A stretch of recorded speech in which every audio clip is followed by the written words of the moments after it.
Well, let's face it, if our modern world is going to collapse, it's most likely going to start in the urban areas. And many of us are nervously waiting to see what's going to happen next, as certain factions were dealt a blow recently and they may retaliate. When cities fall into chaos, survival becomes a matter of preparation, resourcefulness, and quick decision making. An urban collapse can be caused by a billion things: economic downturns, natural disasters, or even civil unrest, to name a few. Regardless of the cause, the dense population and the reliance on centralized systems make surviving such a situation uniquely challenging. So we're going to look at some practical strategies for navigating an urban collapse, including lesser-known tips that could make all the difference. Deciding whether to stay put or leave the city is one of the first crucial decisions. Staying can be safer if you have a well-stocked home, a secure location, and a plan to protect it. On the other hand, leaving might be necessary if staying means exposure to escalating violence, a lack of resources, or environmental hazards. Planning your exit early and avoiding major highways by using side streets, trails, or railway lines can reduce your chances of running into trouble.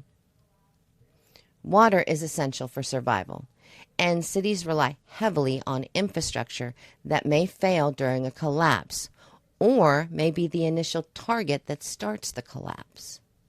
Identifying local water sources like public fountains, rivers, or rooftop rain collection systems is critical. Always purify that urban water to remove contaminants. Portable water filters, purification tablets, or boiling are vital tools. An overlooked resource is the water trapped in the pipes of abandoned buildings. Draining these by turning on the lowest faucet can provide potable water. Hot water tanks in homes also store gallons of drinkable water, but remember to purify any water you find. And a Silcock key is a must-have in urban and suburban SHTF situations. Food supplies in supermarkets are going to vanish quickly. We all know that. So alternative strategies are necessary. Scavenge overlooked resources like vending machines, office kitchens, or food warehouses.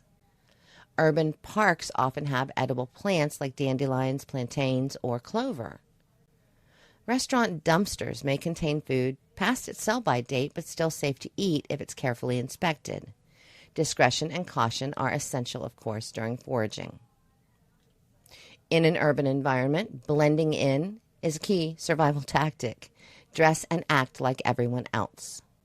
Travel during low visibility hours like early morning or late at night to avoid drawing attention. Carrying a broken cell phone or a cheap bag as a decoy can protect your real valuables from would-be muggers. Personal safety and securing your shelter are also top priorities. Keeping discreet, multi-purpose tools like a sturdy flashlight, tactical pen, or concealed pepper spray is advisable. It's a quiet form of self-defense.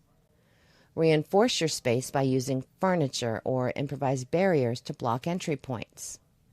And placing broken glass or hanging wind chimes near entrances can act as makeshift alarms to alert you to intruders. Lighting and power are going to become luxuries when the grid goes down, but they can also make you a target. So stick to candles or low-lumen flashlights to avoid drawing attention.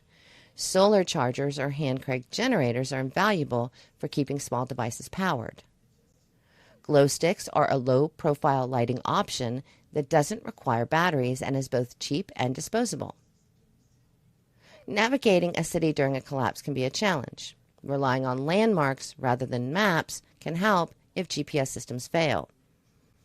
Memorize key landmarks and alternate routes to avoid bottlenecks like bridges and tunnels where crowds may gather.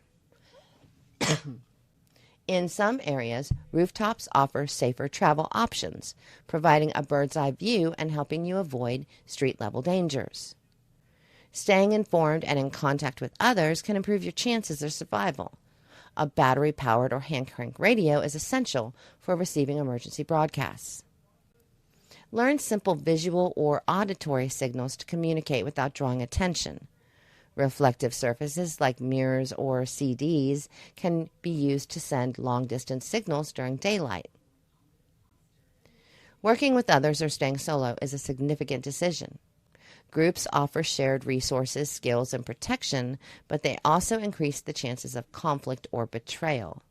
If you decide to join a group, position yourself as a valuable but non-threatening member by just offering niche skills like first aid or repair work.